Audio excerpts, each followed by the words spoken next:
how to cut a splice.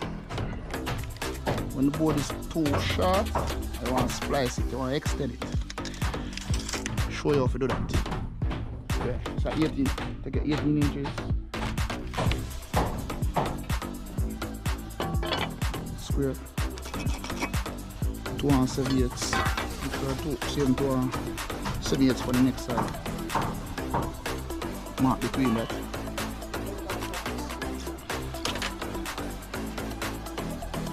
Put a square already to go something straight. Check the next one for the next side. Check the next one for the next side. Let's see if I cut too long. Mark for the 2 side like this.